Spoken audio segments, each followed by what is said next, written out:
This is Lincoln, New Mexico Territory in 1880, as it was seen through the eyes of one man. His name was Pat Garrett. He was an officer of the law.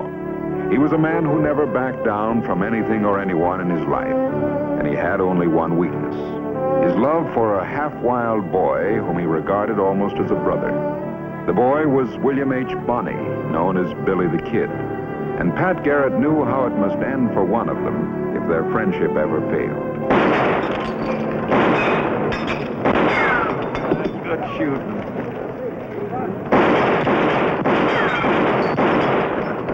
Hello, Billy.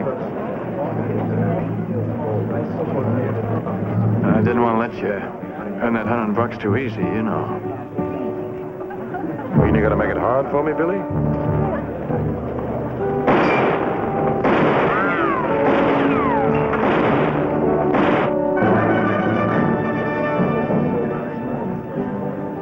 Your turn, Billy. Yeah, well, I'm much obliged to you there, Patrick, for making it so easy for me.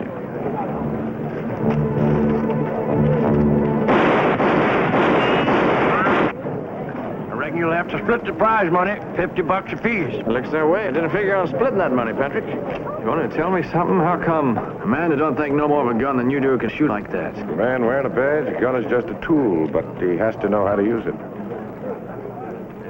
You know something, Patrick? I think it means more than that to me. I don't know why. Maybe it's because I'm not a big man. A lot of men bigger and tougher than I am. This thing somehow seems to sort of even up everything. I wish you didn't believe that, Billy. There's $50 for you, Pat. Thanks. And the same to you, Billy. Yeah. You want to help me spin this stuff tonight, Patrick? Ought to be some fun around here. Not for me, Billy. I got to make my rounds of the county. Got to be in Silver Springs by tonight. Well, maybe I'll see you there then.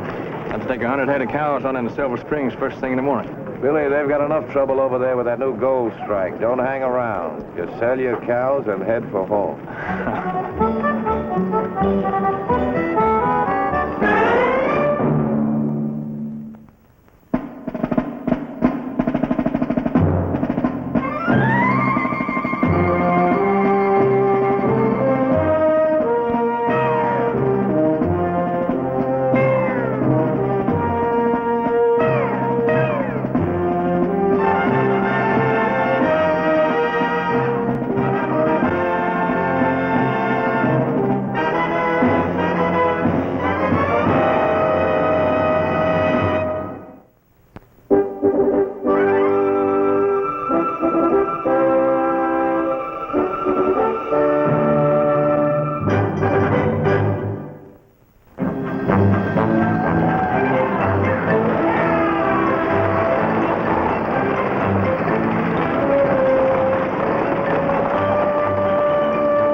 Wetting your whistle with a bottle of red eye.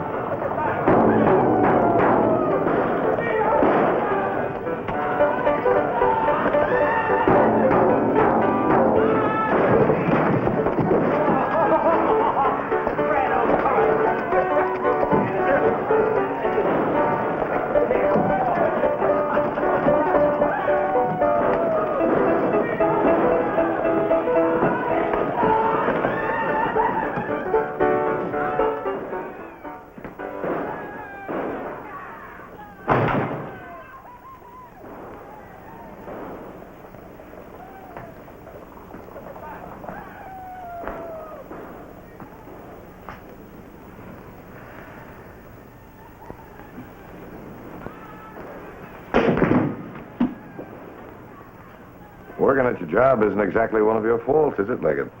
Pat Garrett? Well, Silver Springs is booming. Keeping it quiet's all one man can do. Yeah, the town is booming, and your jail is empty. Who's paying you, Leggett? Now, you listen to me. Ah, don't get all riled up. Strikes me as being a good deal. For you. You, too, if you're sensible. I try to be. Sheriff Brady doesn't always use good sense. I'm glad to see his deputy does. And I figure it's my long suit. Man's got to live. And learn. Then be smart, Garrett. There's only one way to play this game. I figure the same thing myself. Who is it? Paul Mason. He runs the Silver Queen Saloon and almost everything else in this town. Paul Mason. Paul Mason.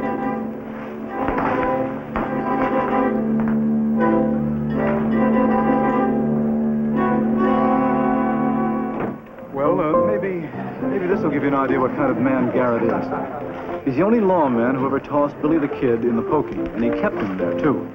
Until Billy got this Englishman Tundle to give him a job on his ranch. Well, how does the kid feel about Garrett? I don't know. But he's driving in that 100 head of beef that you ordered from Tundle sometime tomorrow, so maybe you ought to ask him.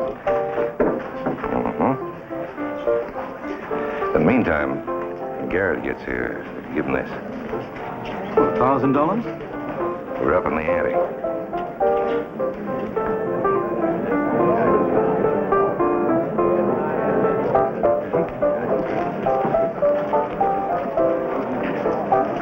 Expecting you, Garrett. I'm Paul Mason. Buy a drink. Is that all you want to buy in this? I don't mind blunt talk as long as the man's reasonable. How about that drink? Huh?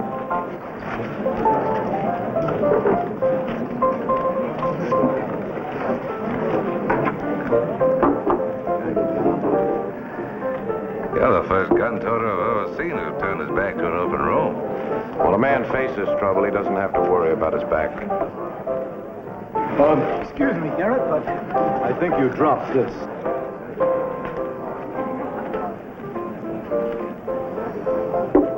I've changed my mind about that drink.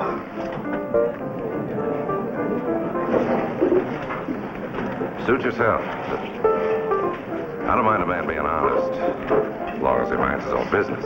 My business is the law in this county. I intend to mind it.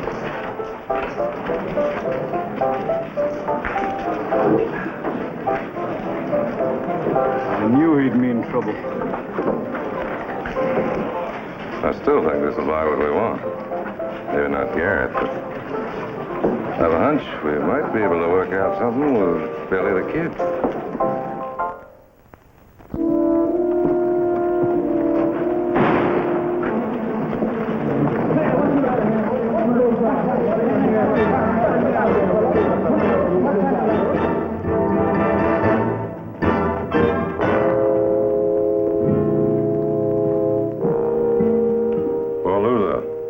Called me a cheat, tried to draw on me. It was self-defense. What were you defending yourself against? He isn't carrying a gun. Get Marshal Leggett. You don't have to send for him. You'll see him soon enough. Give me a gun. I'm arresting you for murder.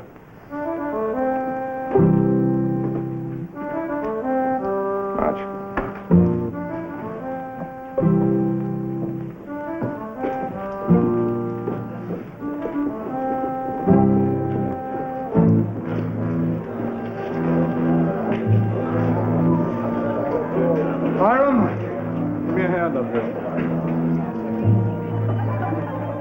Did you see the gun yourself? I sure did, Judge.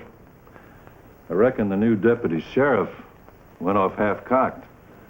Mason must have seen the other fella go for his gun and beat him to it. Simple as that.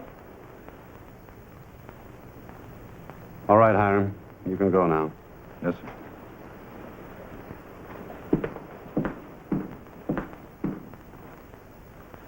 A man has the right to defend himself, Judge Ryder.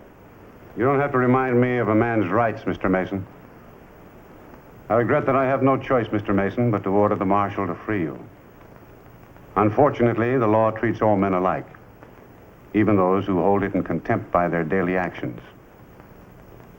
You're free to go. Thank you, Your Honor.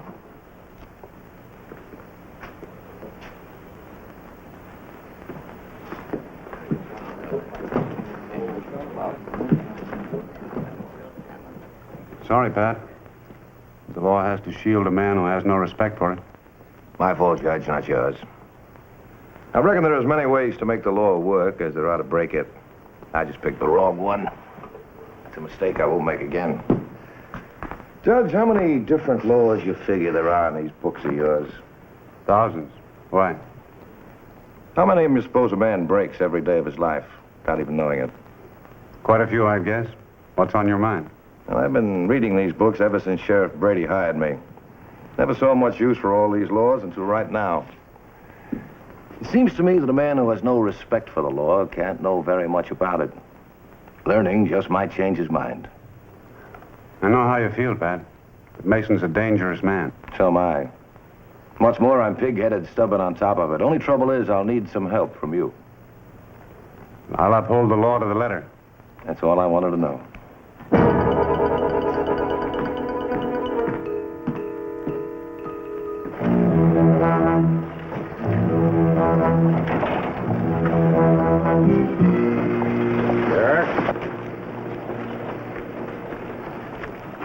I'm not a man to hold a grudge. I am. All right. Have it your way.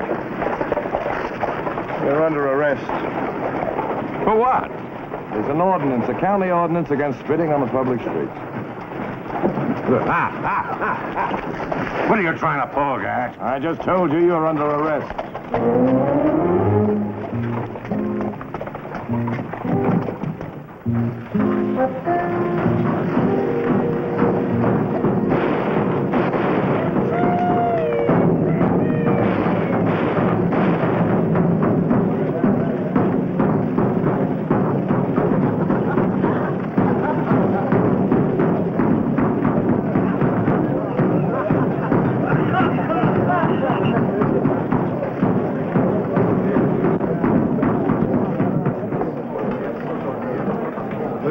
Tell Harry to give us some music. Oh, hello, Billy.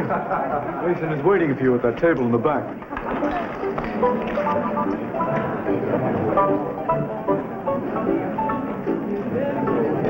Sit down, kid. Brought your cows. What do you want? Oh, anytime, any place, kid. Right now, I got something more important to talk to you about. You ever had $1,000 in one piece before? Only when I was asleep. Who do you want me to kill?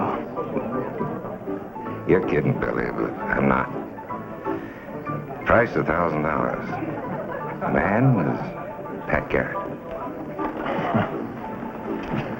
Well, money's good. It's just one thing, Mr. Mason. See, I'd like to live to spend it. Making a try for Pat Garrett, the surest way I know of not doing that.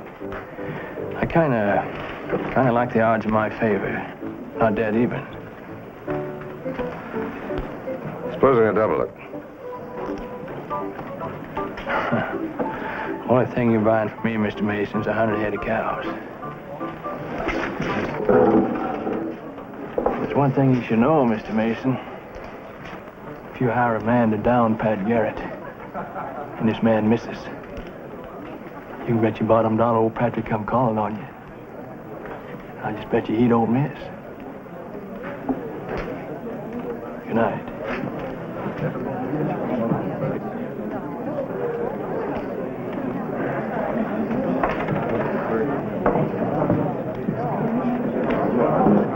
But you were on your way back to Tundle's Ranch, Billy. I gotta collect the money from the cows first, Patrick.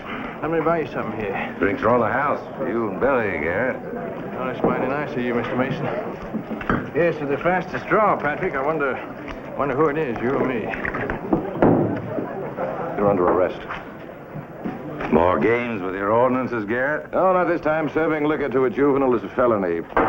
Have it up. Belly full of games, Garrett. Do I have to say it again? You're under arrest. Resisting arrest, too.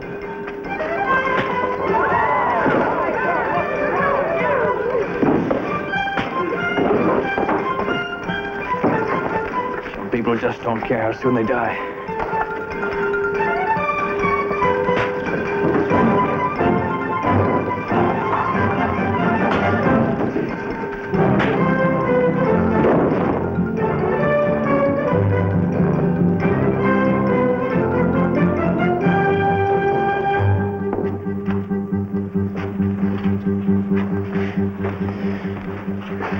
Some men sure pick a hard way to commit suicide, don't they?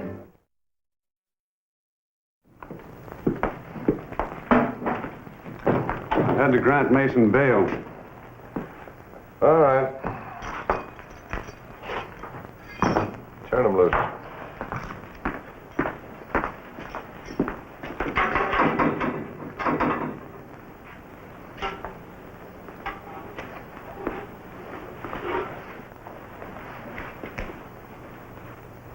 You'll have your dance, Garrett.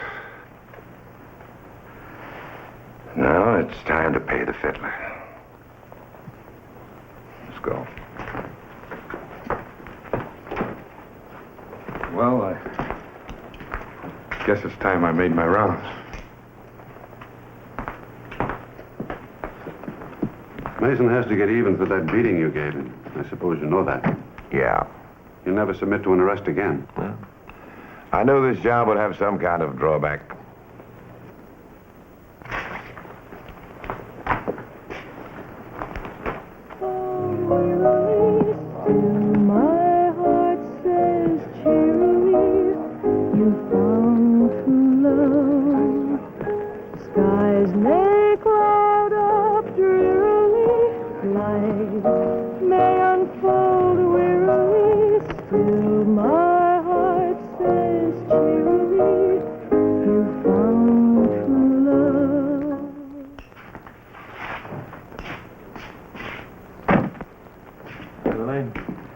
Good evening, Patrick.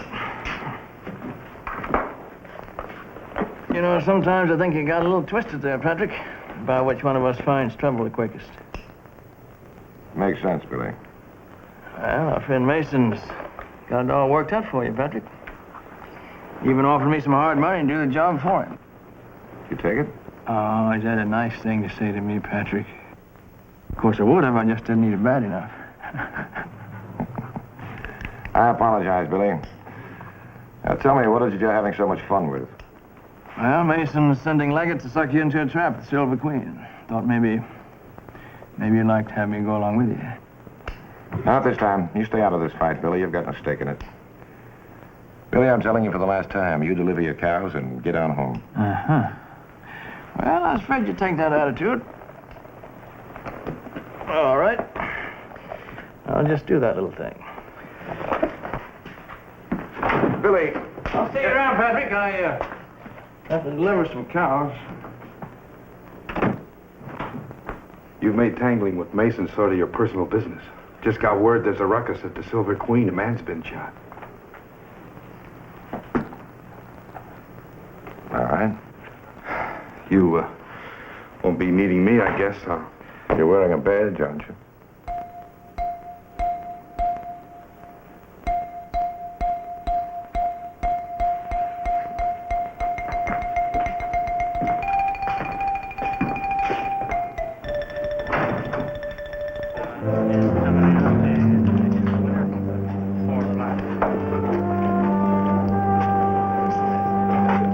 Get on the balcony.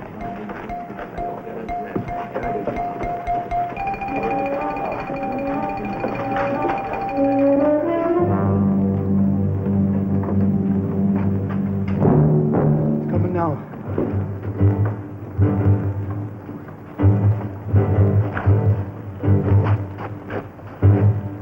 He's got Leggett with him. That's Leggett's tough luck.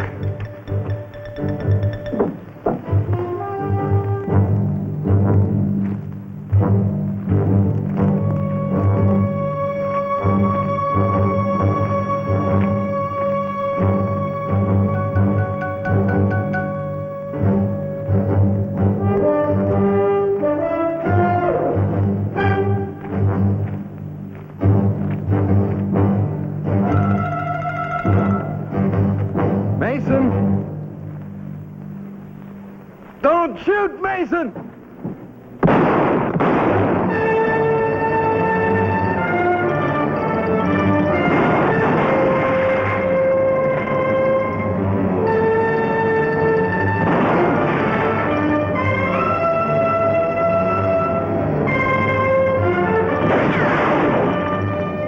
We got it!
Patrick, wait a minute.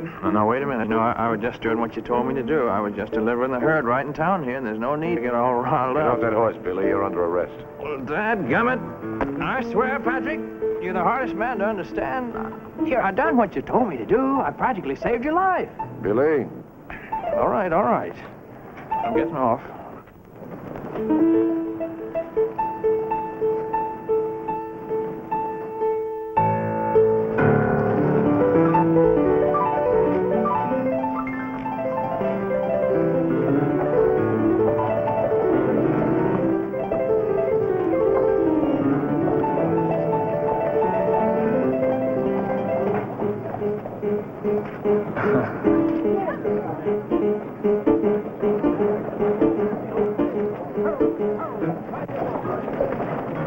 How's your arm there, Patrick?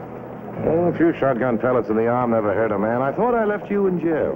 Well, you did, but that was a mistake, like I said. You mean they just up and turned you loose, eh? Well, yeah, something like that. Billy. You mad, Patrick? No, just worried about you, Billy. Can't you stay out of trouble? Trouble? Oh, me? If you go too far, I'll have to come after you. When you do, you better come shooting, Patrick. I don't want it ever to come to that, Billy. It makes two of us.